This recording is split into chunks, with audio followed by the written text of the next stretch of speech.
Cassette decks and CDs, those were so easy in your car. Option one of those and you knew you were good to go, at least through the end of the Clinton administration. But today's car tech comes and goes a lot faster. In fact, you may have never gotten around to having rear seat entertainment, a hard drive in your car, or satellite radio, and they're already heading toward lame.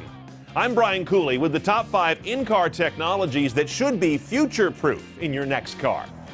Number 5, USB hotspot support. This is a little odd, but your passengers do expect to have their tablets and laptops online these days when riding in your car, studiously ignoring you.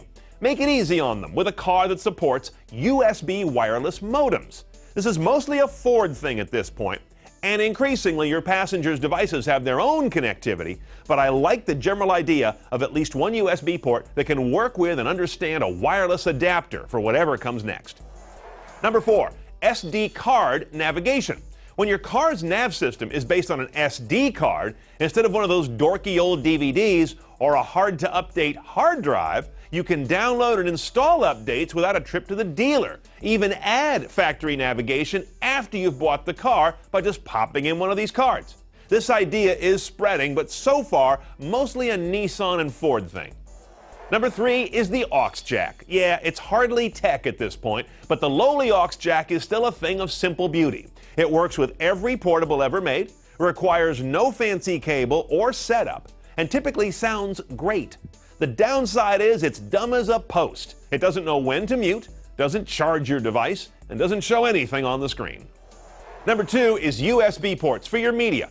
Like on your computer, USB is becoming the God connector in cars. Plug in a thumb drive, or your smartphone, or an iPad, and reveal its musical guts while also charging it and even controlling it from the car. The downside is the sometimes erratic interface and file and codec support, depending on what your car maker chooses to recognize. It's a little wild out there.